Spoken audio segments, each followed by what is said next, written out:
The End of the Qing Dynasty, Part 2. The Internal Rebellions, Section D. The Dungan Revolt. There were actually two Dungan Revolts. The first one was from 1862 to 1877, and the second one was from 1895 to 1896. We will now focus on the first one. The Dungan Revolt of 1862 to 1877, also known as the Tongzi Hui Revolt or Hui Muslim Minorities War, was a war fought in 19th century Western China, mostly during the reign of the Tongji Emperor, who ruled from 1861 to 1875. The term sometimes includes the Panthay Rebellion in Yunnan, which occurred during the same period. This is actually incorrect, as they were separate revolts. This rebellion is specifically about the uprising by members of the Muslim Hui and other Muslim ethnic groups in China's Shaanxi, Gansu, and Ningxia provinces, as well as in Xinjiang between 1862 and 1877. The conflict led to a population loss of 20.77 million people in Shaanxi and Gansu due to migration and war-related death, started by riots of the Hui and massacres of the Han Chinese, accompanied by the revenge killing of Hui by the Han. Based on research by modern historians, at least 4 million Hui were in Shaanxi before the revolt, but only 20,000 remained in the province, while the rest of the Hui were all killed in massacres and reprisals by government and militia forces, or deported out of the province. 700,000 to 800,000 Hui in Shaanxi were deported to Gansu and were massacred along the way to Gansu by the militia that were carrying out the deportations, until only a few thousand of them remained alive. Many of them died of thirst and starvation along the way to Gansu. According to post-war consensus, 74.5% population reduction was reported in Gansu and 44.7% in Shaanxi. Many civilian deaths were also caused by famine due to war conditions. Large numbers of Han people were also relocated to Inner Mongolia after the war.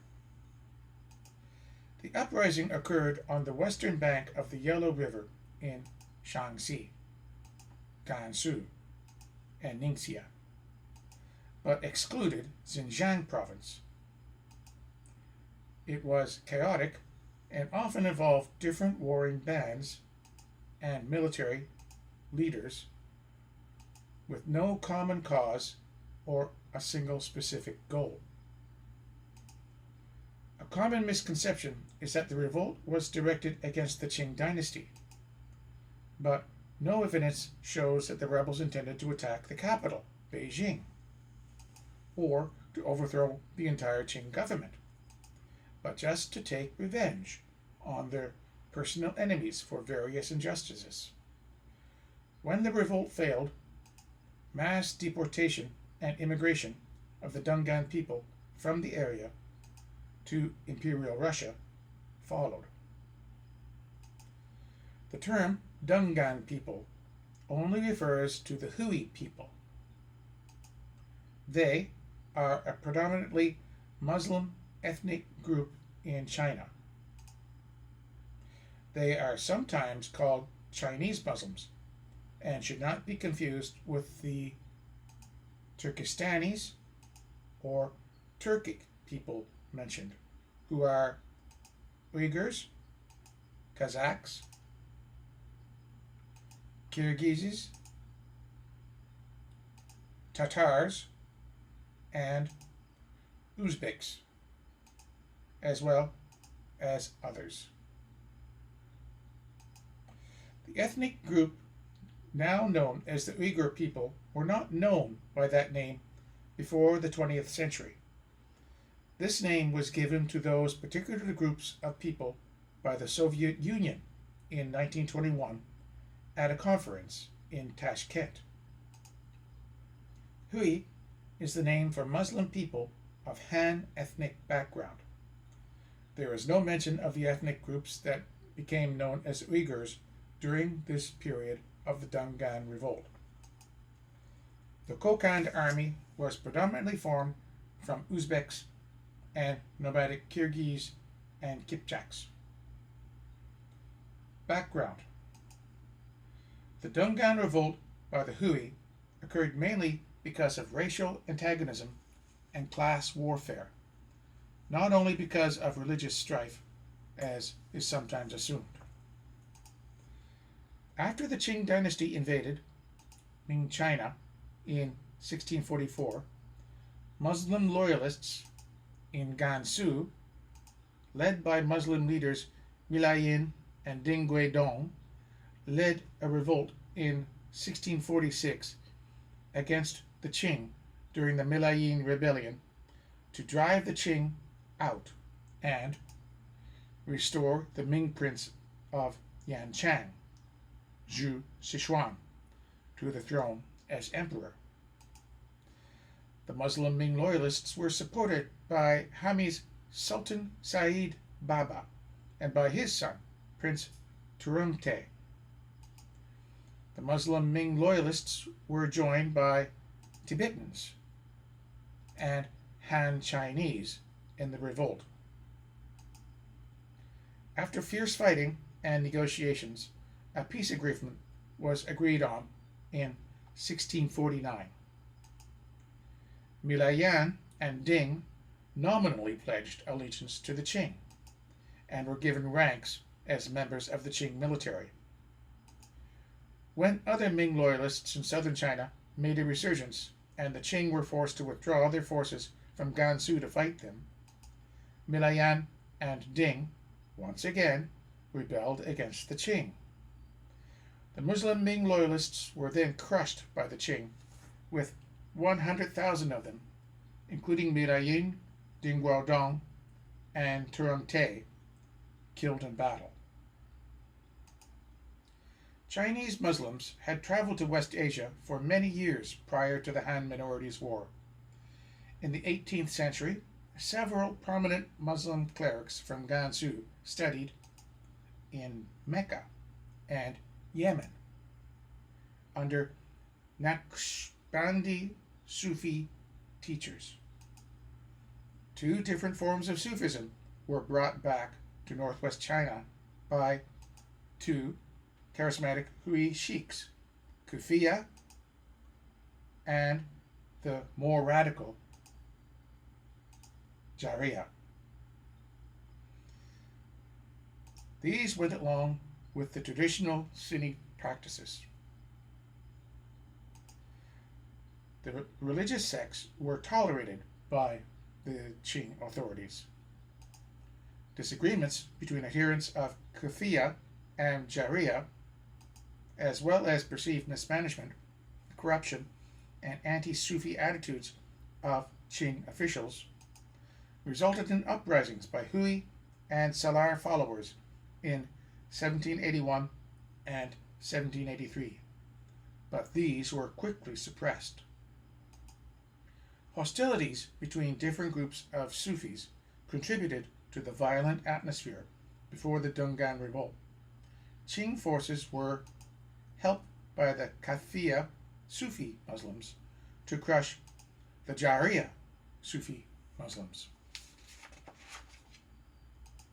The Dungan Revolt.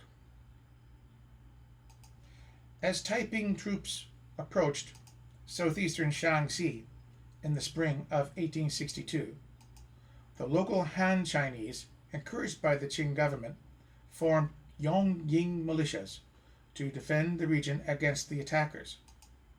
Afraid of the now armed Han, the Muslims formed their own militia units as a response. According to some historians, the Dungan Revolt began in 1862, not as a planned uprising, but as a succession of local brawls and riots triggered by trivial causes. There were also rumors, false ones, spread that the Hui Muslims were aiding the Taiping rebels. It was also said that the Hui leaders claimed that the Shaanxi Muslim revolt was connected to the Taiping. Many of the Green Standard army troops of the Imperial Army were Hui.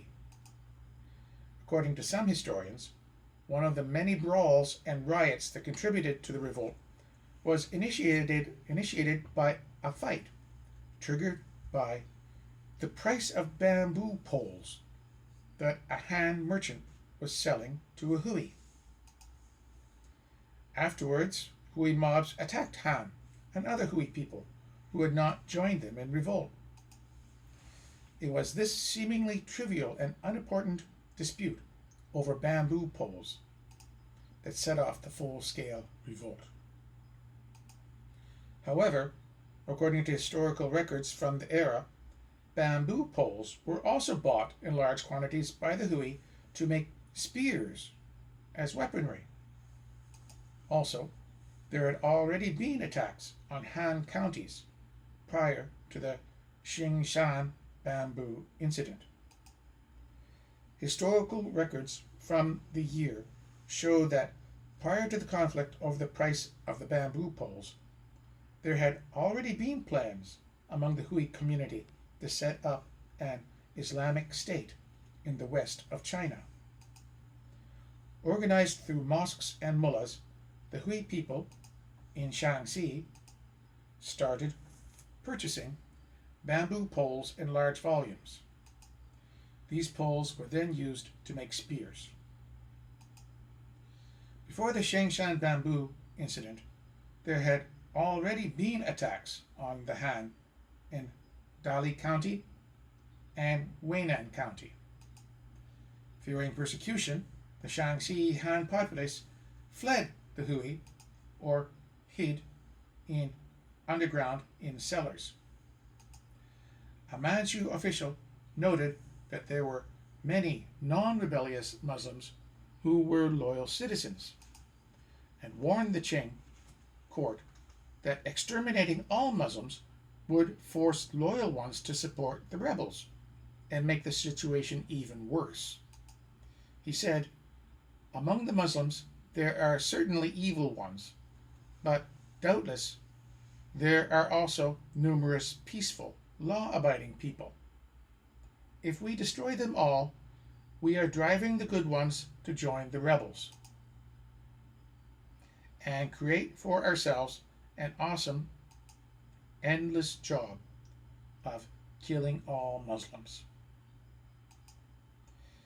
Given the low prestige of the Qing dynasty and its armies being occupied elsewhere, the revolt that began in the spring of 1862 in the Wei River Valley spread rapidly throughout southeastern Shaanxi.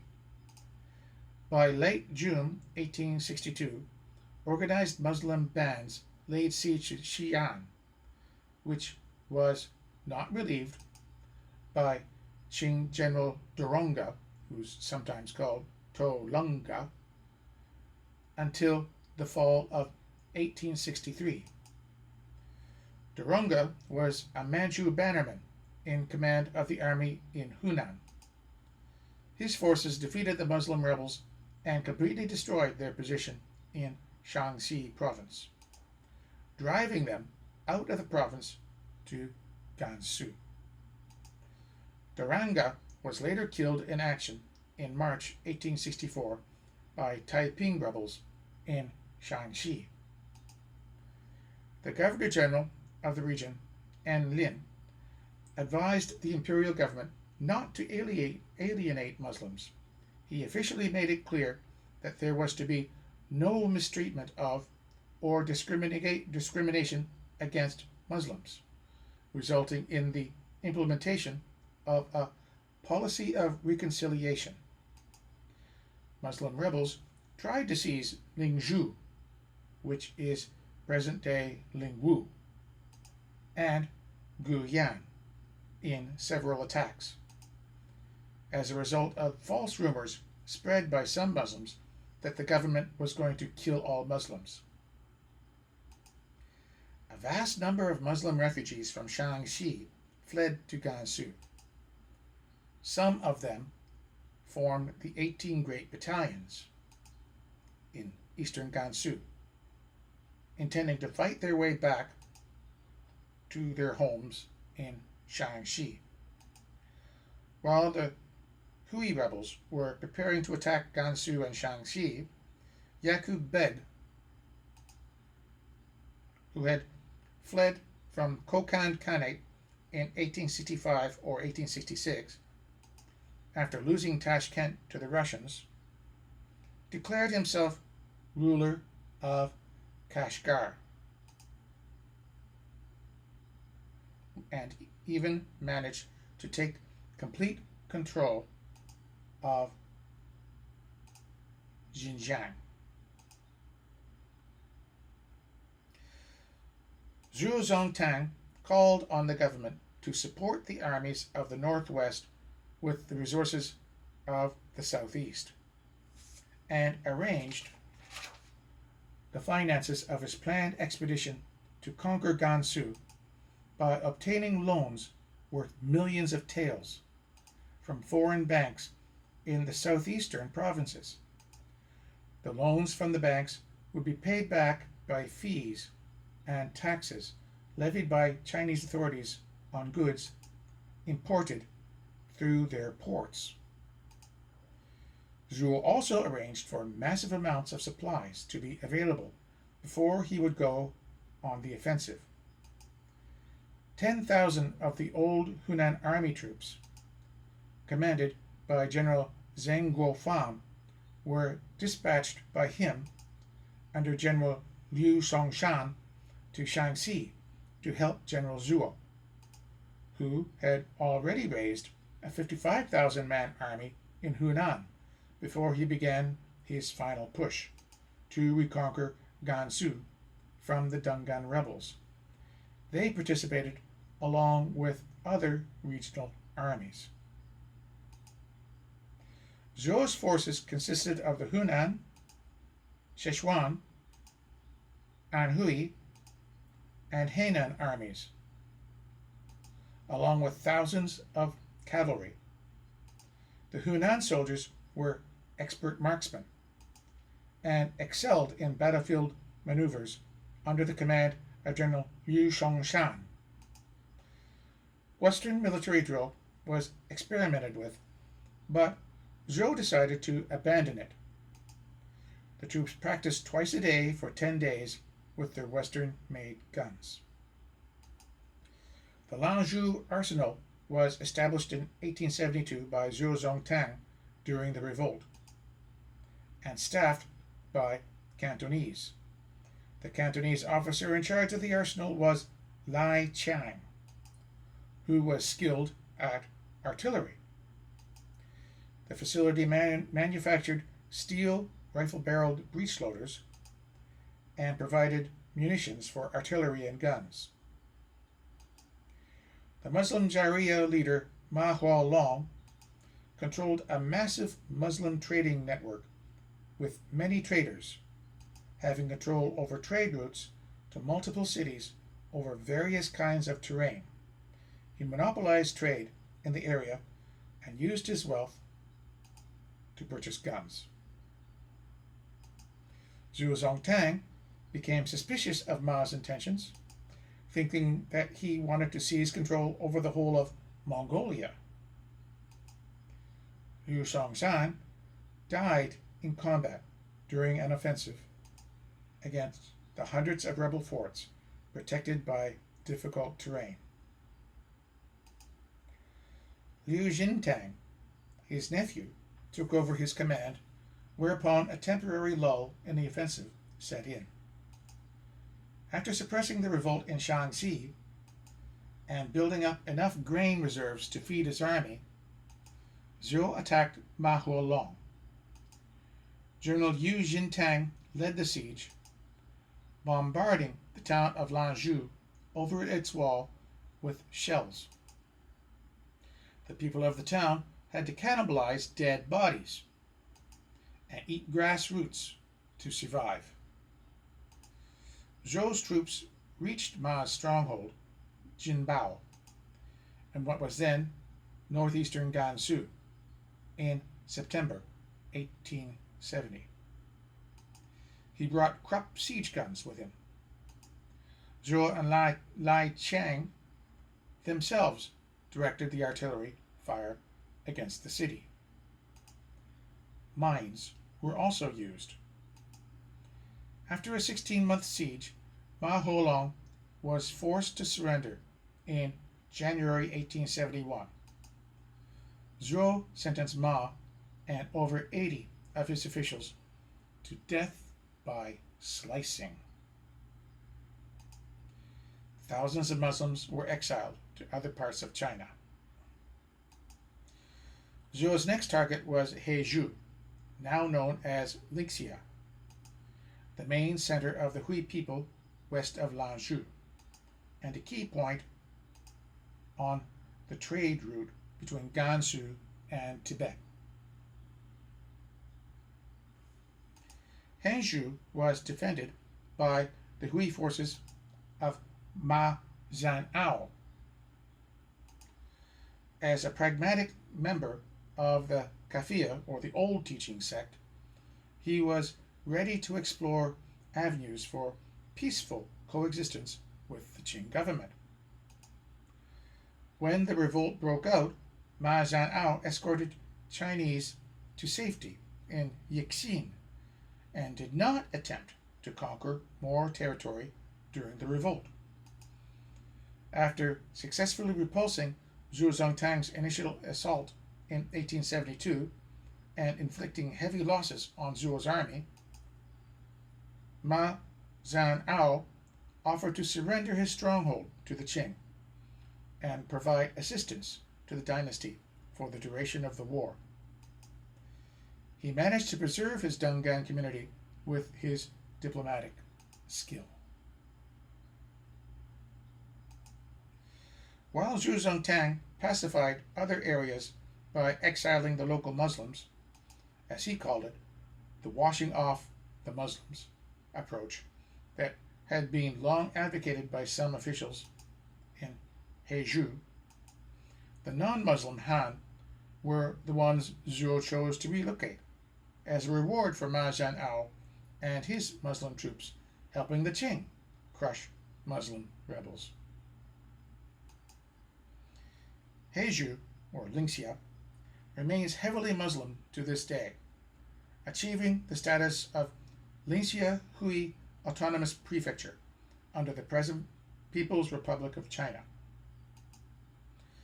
Other Dungan generals, including Ma Quanling and Ma Heiyan, also defected to the Qing side, along with Ma Zhan'ao. Ma's son, Ma Anliang, also defected, and their Dungan forces assisted Zhu Zongtang's Qing forces in crushing the rebel Dungans. Dong Fuxiang also defected to the Qing. He was in no sense a fanatical Muslim or even interested in revolt. He merely gained support during the chaos and fought just as many others did. He joined the Qing army of Zhu Zongtang in exchange for a mandarinate. He got some large estates. Reinforced by the Dungan people of Heizhou, Zhu Zongtang planned to advance westward along the Hexi corridor towards Xinjiang. However, he felt it necessary to first secure his left flank by taking Jining, which not only had a large Muslim community of its own, but also sheltered many of the refugees from Shaanxi. Jining fell after a 3-month siege in late 1872. Its commander, Ma Guoyan, was captured, and defenders were killed by the thousands. The Muslim population of Jining was spared, but the Shaanxi refugees sheltering there were resettled to arable land in eastern and southern Gansu, which were isolated from other Muslim areas.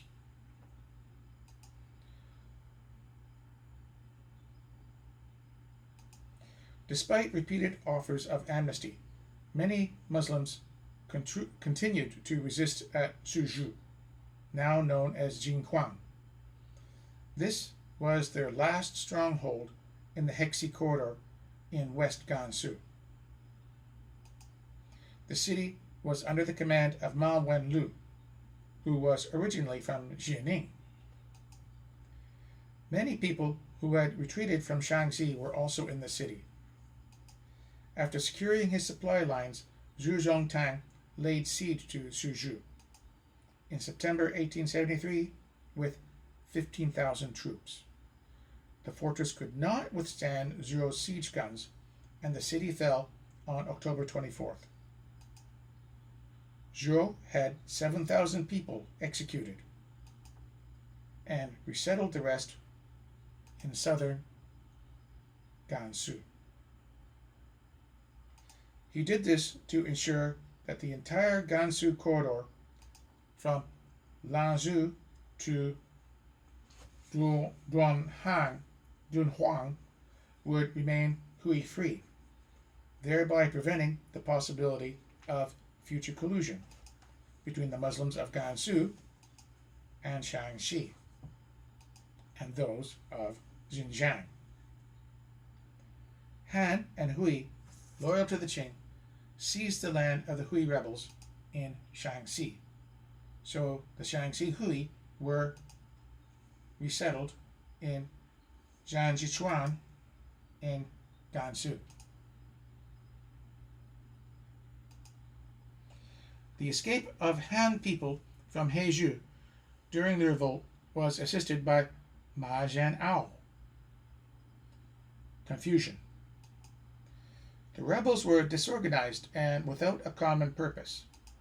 Some Han Chinese rebelled against the Qing state during the revolt, and rebel bands fought each other. The main Hui rebel leader, Ma Huolong, was even given a military rank and title during the revolt by the Qing Dynasty. Only later, when Zhu Zhongtang launched his campaign to pacify the region, did he decide which rebels who surrendered were going to be executed or spared. The title Chao Qing was granted to Ma Huolong by Muto Shan, a Qing general, in 1865. This was after he submitted to the Qing. Unfortunately for him, it was deemed false by Zhu Zongtang. Zhu Zongtang usually massacred new teaching Jariya rebels, even if they surrendered, but spared old teaching Kafiya and Sunni Gendimu rebels. Ma Huolong belonged to the new teaching school of thought, so Zhuo executed him. Hui generals belonging to the old teaching group, such as Ma Qinlang, Ma Zhan'ao, and Ma Anliang, were granted amnesty and even promoted in the Qing military. An army of Han Chinese rebels, led by Dong Fuxiang, even surrendered and joined Zhu Zongtang. General Zhuo accepted the surrender of the Hui people belonging to the old teaching school, provided they surrendered large amounts of military equipment and supplies and accepted relocation He refused to accept the surrender of the new teaching Muslims, who still believed in its tenets, since the Qing classified them as a dangerous heterodox cult, similar to the White Lotus Buddhists. Zhou said, "The only distinction is between the innocent and the rebellious. There is none between Han and Hui." The Qing authorities decreed that the Hui rebels who had taken part in violent attacks were merely heretics and not representative of the entire Hui population. This was the same as they had said about the White Lotus, not representing all Buddhists. The Qing authorities decreed that there were two different Muslim sects: the old religion and the new religion. The new were heretics and deviated from Islam in the same way that the White Lotus deviated from Buddhism and Taoism. The Qing stated their intention to inform the Hui community that it was aware that the original Islamic religion was one united sect before the advent of the new heretics, saying that they would separate Muslim rebels by which sect they belonged to. The revolt in Xinjiang. The pre-revolt situation. By the 1860s, Xinjiang had been under Qing rule for a century. The area had been conquered in 1759 from the Dzungar Khanate, whose core population, the Oryats, subsequently became targets of genocide. However, as Xinjiang consisted mostly of semi-arid or desert lands, these were not attractive to potential Han settlers, except some traders. So, other people, such as Uyghurs, settled in the area. The whole of Xinjiang was divided into three administrative circuits. The north of Tianshan Circuit, including the Ili Basin and Dzungaria. This region roughly corresponds to the modern Ili Kazakh Autonomous Prefecture and included prefectures it controlled along with a few smaller adjacent prefectures. The south of Tianshan Circuit, which included the 8 cities. This included the 4 western cities of Khotan, Yarkand, Yangihisar, Kashgar, and the 4 eastern cities Ush, Aks, Kucha, and Karashar. The eastern circuit in eastern Xinjiang centered around Urumqi.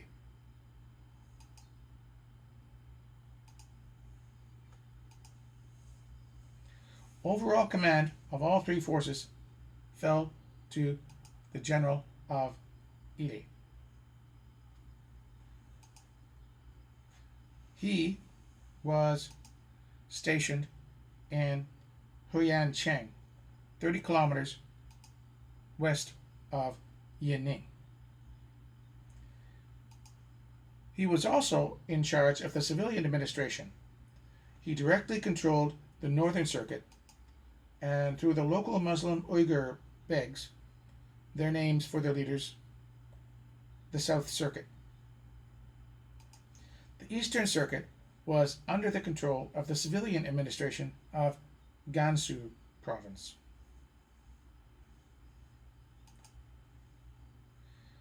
In 1765, the Ush Rebellion occurred in Ush Turfan. The rebellion was the result of severe misrule and exploitation by the Qing, including Abd Allah, the Hakim Beg of Ush Turfan, who used his position to extort money from the local population. As a result, in 1765, when Kuching commanded 240 men to take official gifts to Peking, the enslaved porters and townspeople revolted, and Abd Allah Kuching, the garrison Qing force, and other Qing officials were slaughtered. And the rebels took command of the Qing fortress. In response to the revolt, the Qing brought up a large force to the city and besieged the rebels in their compound for several months until they surrendered. The Qing then cruelly retaliated against the rebels by executing over 2,000 men and exiling some 8,000 women. During the Afaki Koja revolts, there were multiple incursions by Afaki Kojas from Kokkan into Kashgaria, similar to those of Jahangir Koja in the 1820s and Wali Khan in 1857. This meant that the government increased troop levels in Xinjiang to about 50,000.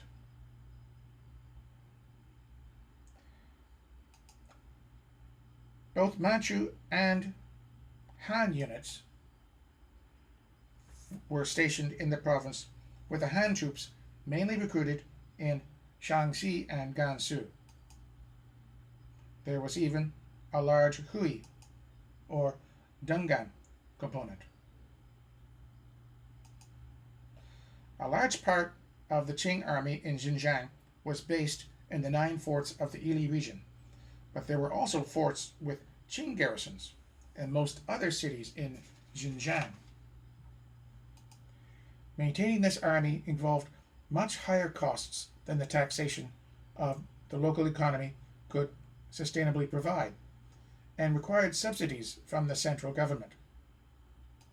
Such support became unfeasible by the 1850s and 1860s due to the costs of suppressing the Taiping and other rebellions in the Chinese heartland.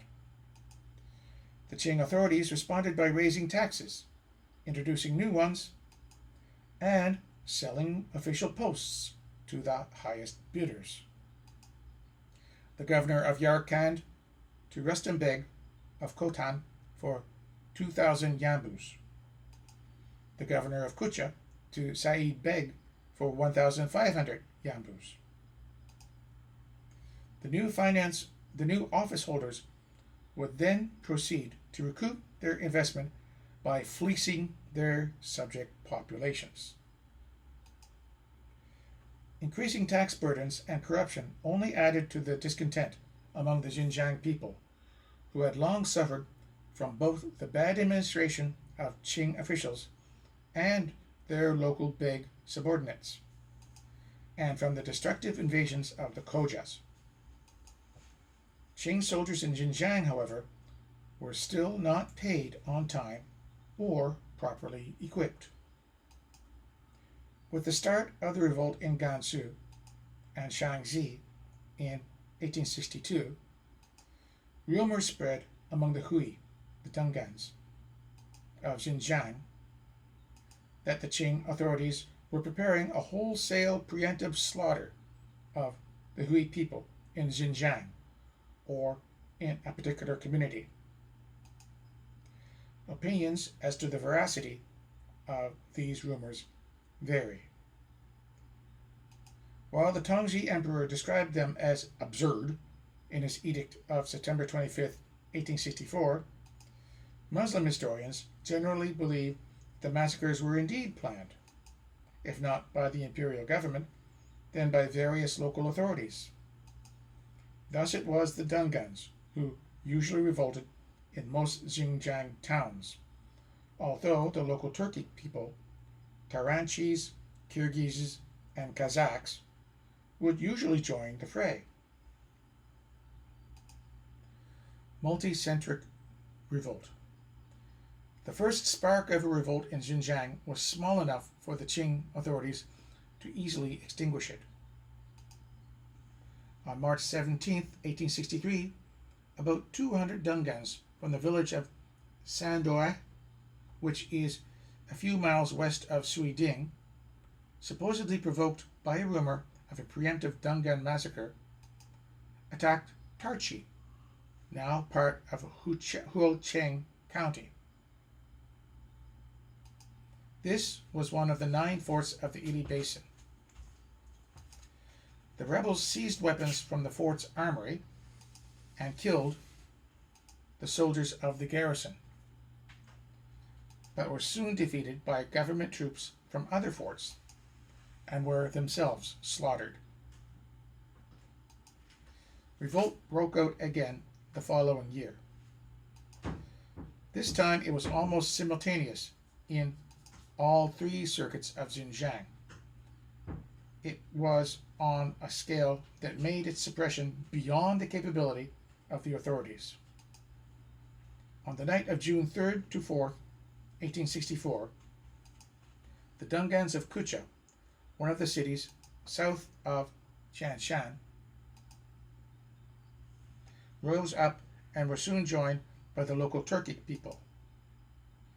The Han Fort, which, unlike many other Xinjiang locations, was inside the town rather than outside it, fell within a few days.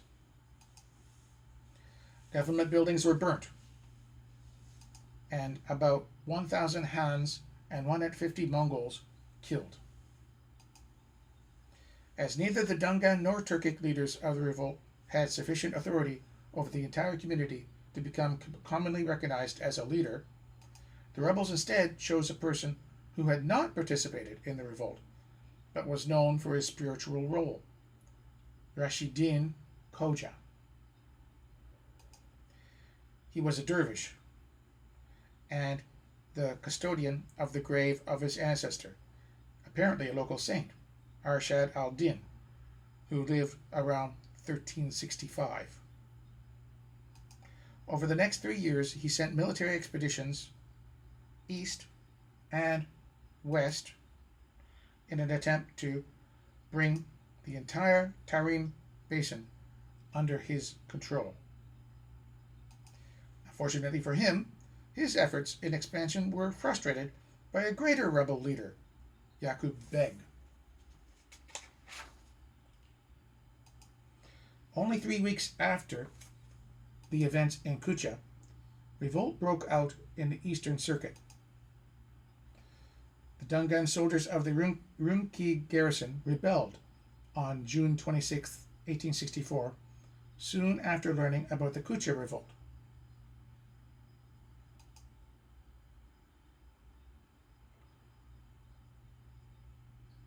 The 2 Dungan leaders were Tuo Ming, who was a new teaching Ahong, a kind of priest, from Gansu, and Suo Hong Zhang, an officer who also had close ties to Kui religious leaders.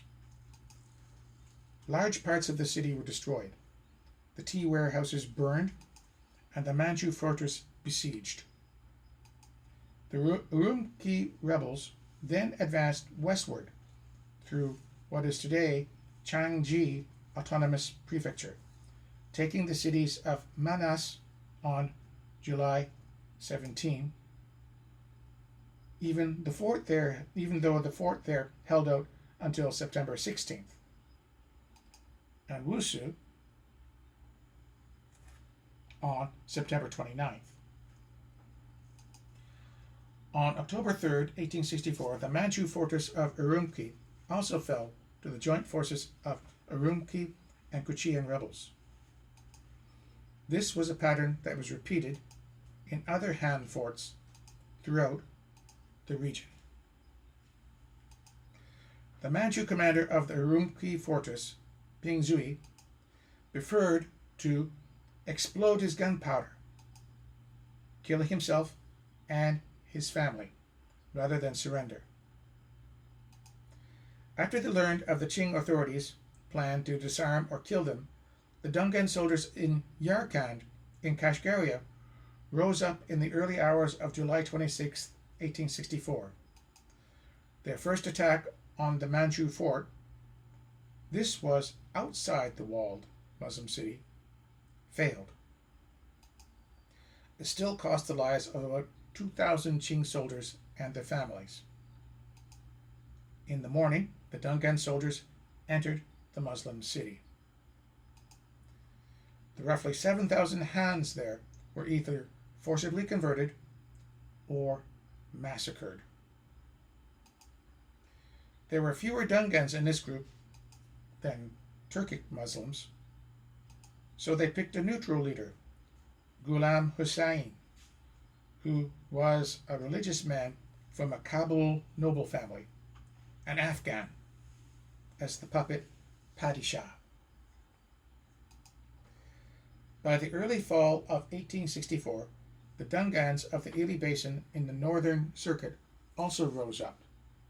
Encouraged by the success of the Urumqi rebels at Wusu and Manas, and worried by the prospects of preemptive repressions by the local Manchu authorities. The general of Ili, Qing, hated by the local population as a corrupt oppressor, was sacked by the Qing government after the defeat of his troops by the rebels at Wusu. Attempts by Ming Soyoi, Qing's replacement, to negotiate with the Dungans proved in vain. On November 10, 1864, the Dungans rose both in Ninguyan, which is the Taranchi Kulja, which was the commercial center of the region, and Huyan, the Manchu Kulja, which was the military administrative headquarters. Kulja's Taranchis, who were the Turkic-speaking farmers who later formed part of the Uyghur people, joined in the revolt. When the local Muslim Kazakhs and Kyrgyz felt that the rebels had gained the upper hand, they joined them.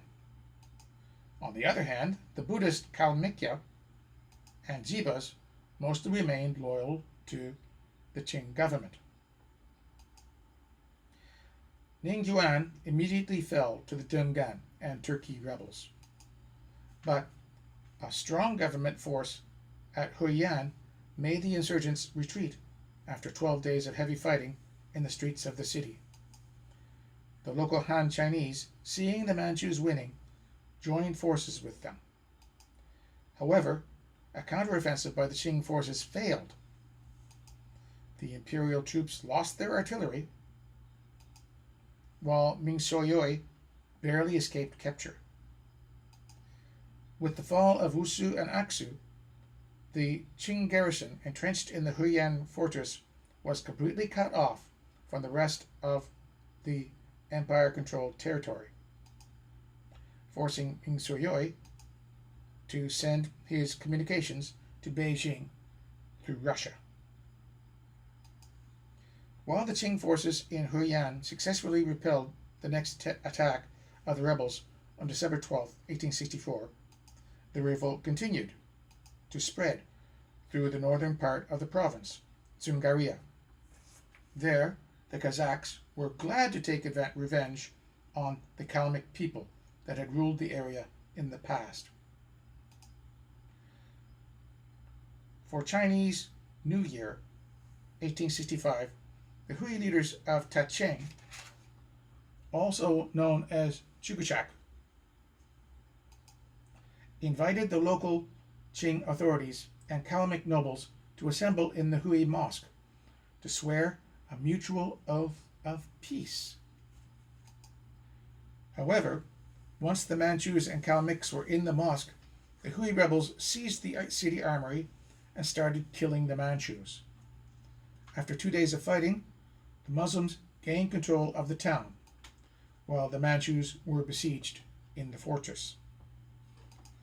Nevertheless, with the help of the Kalmyks, the Manchus were able to retake the Taching area by the fall of 1865. This time, it was the Hui rebels who were locked up in the mosque. The fighting resulted in the destruction of Tacheng and the surviving residents fleeing the town. Both the Qing government in Beijing and the beleaguered Kulja officials asked the Russians for assistance against the rebels. Through the Russian envoy in Beijing, Alexander Vlangali, and the Russian commander in Semerechia, General Gerasim Kolpakovsky, the Russians still stayed diplomatically non-committal. On one hand, Vlangali wrote to St. Petersburg that a complete refusal would be bad for Russia's relations with Beijing. On the other hand, Russian generals in Central Asia generally felt that providing China with serious assistance against Xinjiang's Muslims would do nothing to improve Russia's problems with its own Muslim subjects. Were the revolt to succeed and lead to the creation of a permanent Hui state, having been on the Qing side of the former conflict would offer Russia no benefit in its relations with that new neighbor.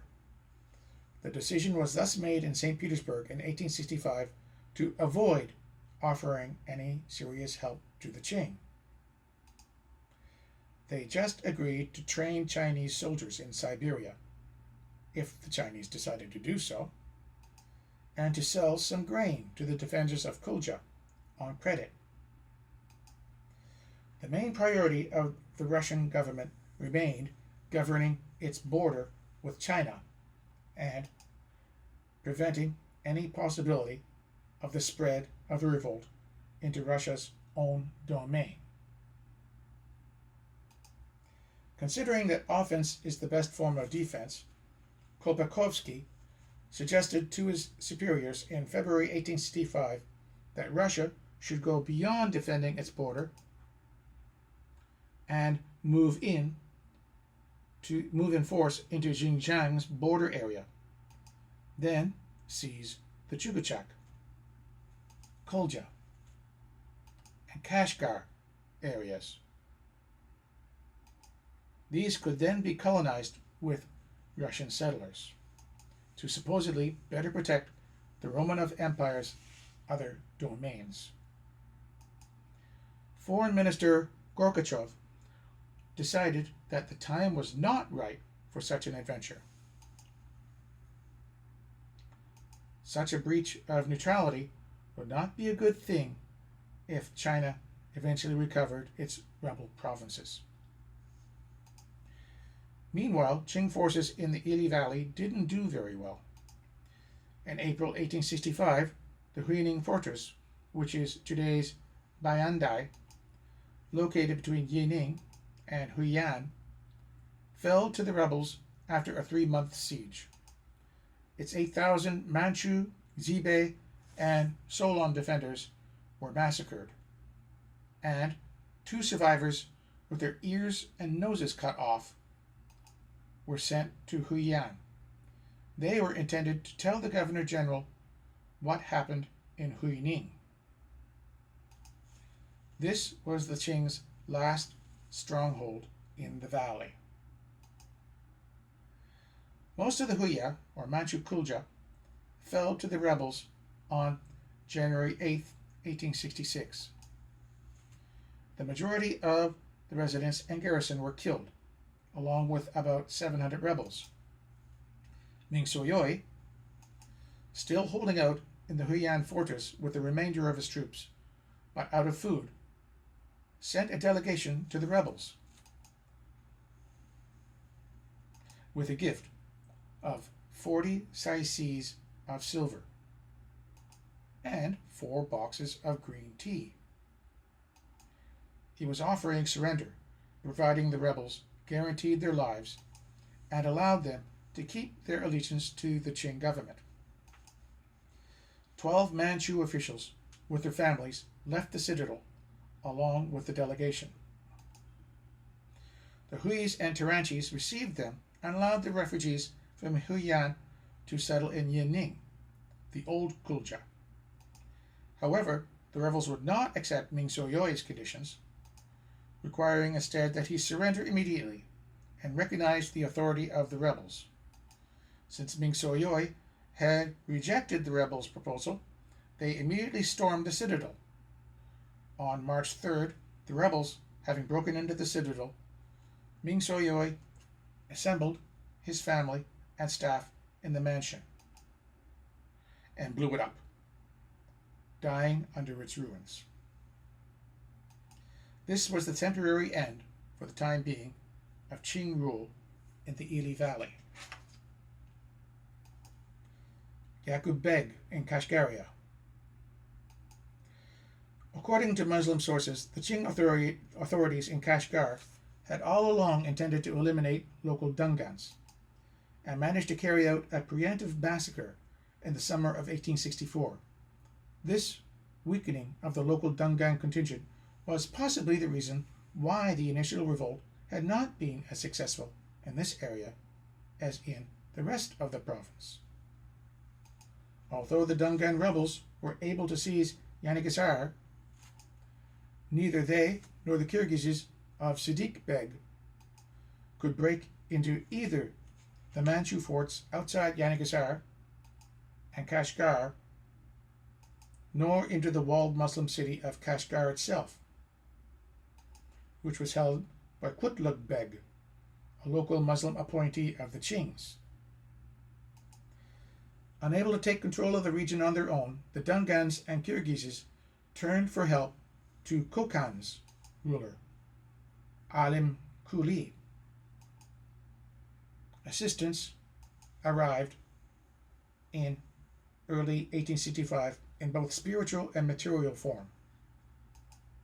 Spiritual aid came in the person of Buzurg Khoja, who was also known as Buzurg Khan. He was a member of the influential Afakis family of Khojas, whose religious authority could be expected to raise the rebellious spirit of the populace. He was heir to a long family tradition of starting mischief in Kashgaria, being a man of Jahangir Khoja and brother of Wali Khan Khoja. Material assistance, as well as the expected conduit of Kokkandian influence in Kashgaria, consisted of Yaqub Beg. He was a young but already well-known Kokkandian military commander, with a few dozen Kokkandian soldiers. These soldiers became known in Kashgaria as Andijanis. Although Siddiq Beg's Kyrgyzs had already taken the Muslim town of Kashgar by the time Buzurg Khoja and Yaqub Beg arrived, he had to allow the popular Khoja to settle in the former governor's residence. Siddiq's attempts to assert his dominance were crushed by Yaqub Beg's and Buzurg's forces. The Kyrgyzs then had to accept Yaqub's authority. With a small but comparatively well-trained and disciplined army, consisting of local Dungans and Kashgarian Turkic people, now known as Uyghurs today, their Kyrgyz allies, Yaqub's own Kokkandians, as well as about 200 soldiers sent by the ruler of Badakhshan.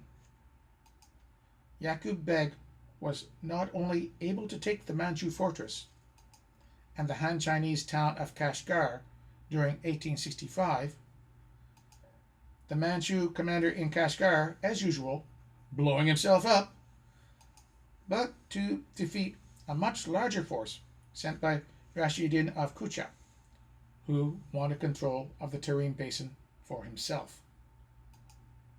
While Yaqub Beg asserted his authority over Kashgaria, the situation back home in Kokkan changed radically. In May 1865, Alim Kuli was killed while defending Tashkent against the Russians. Many of his soldiers, mostly of Kyrgyz and Kipchak background, decided that it would be better to run away to Kashgaria. They appeared at the borders of Yaqub Beg's domain in early September 1865. Afghan warriors also assisted Yaqub Beg.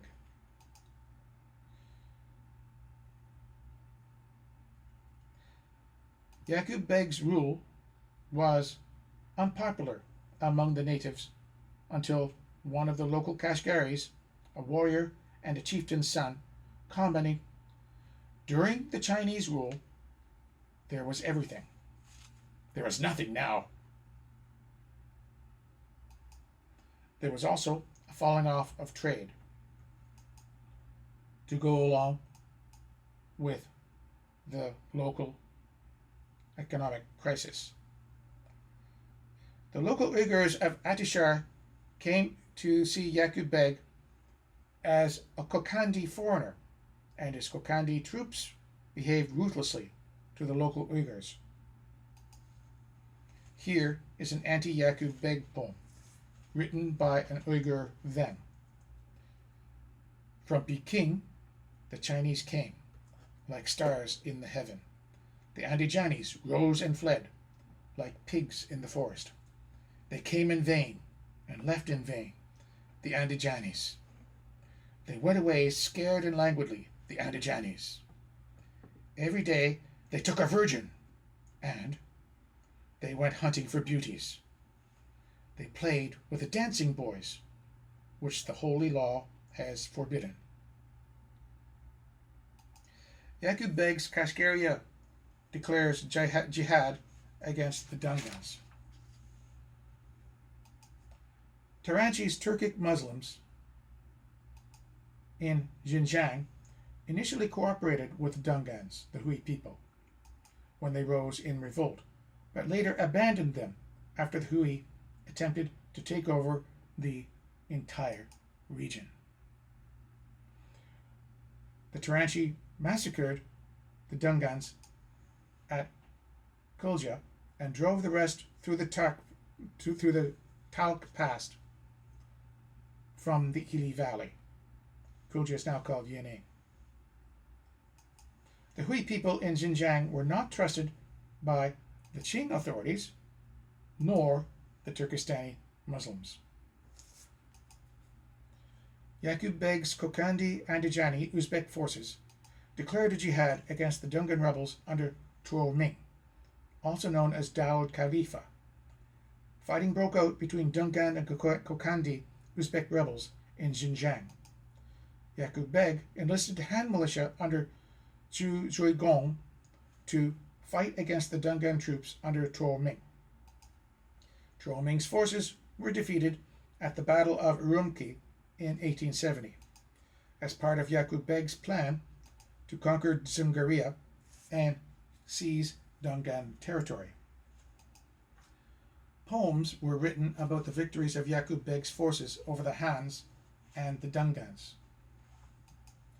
Yaqub Beg seized Aksu from Dungan forces and forced them north of the Tian Shan. He committed massacres upon the Dungan people, the Tunganis in particular.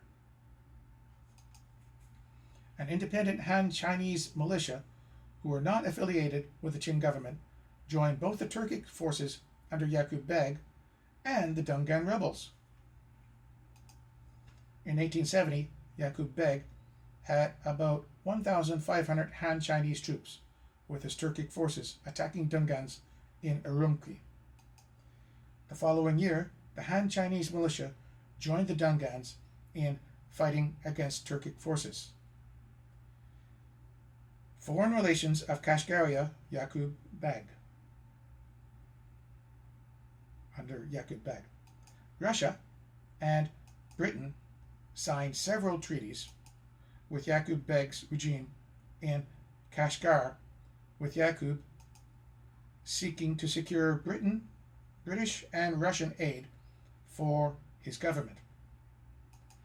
Relations between Yaqub Beg and the Russian Empire alternated between fighting and peaceful diplomatic exchanges.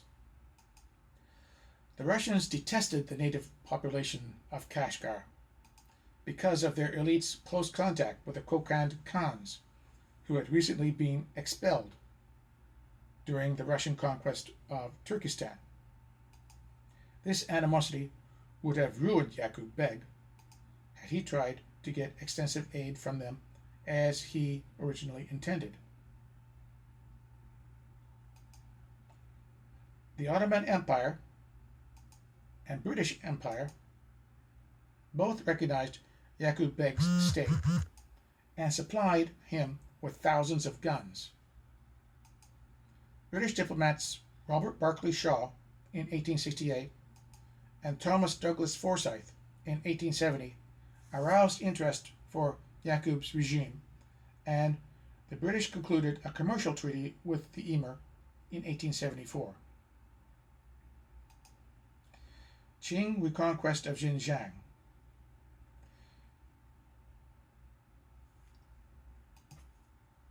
The Qing decided to reconquer Xinjiang in the late 1870s. Zhuo Zongtang, previously a general in the Jiang army, was the commander-in-chief of all Qing troops participating in this counterinsurgency. His subordinates were the Han Chinese general Liu Jintang and Manchu Jinshun. As Zhuo Zongtang moved into Xinjiang to crush the Muslim rebels under Yaqub Beg, he was joined by Dungan General Ma Anliang and General Dong Fuxiang. Qing forces entered Urumqi unopposed. Yaqub's subordinates defected to the Qing or fled as his forces started to fall apart, so the oasis there fell easily to the Qing's troops. The mass retreat of the rebel army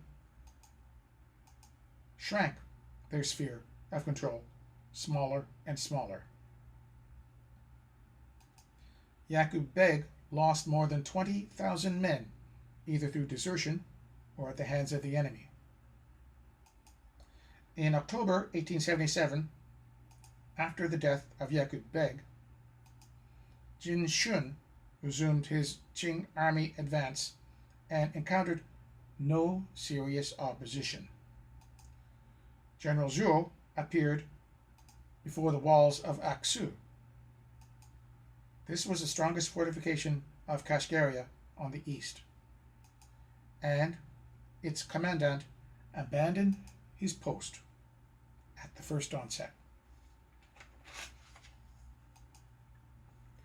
The Qing army then advanced on Ukturpan.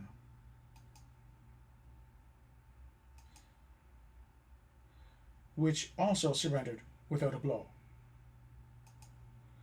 Early in December, all Qing troops began their last attack against the capital city of the Kashgarian regime.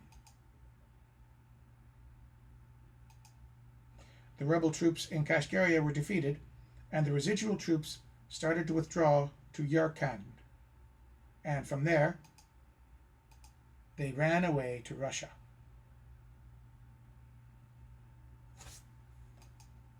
With the fall of Kashgaria, the Qing reconquest of Xinjiang was completed.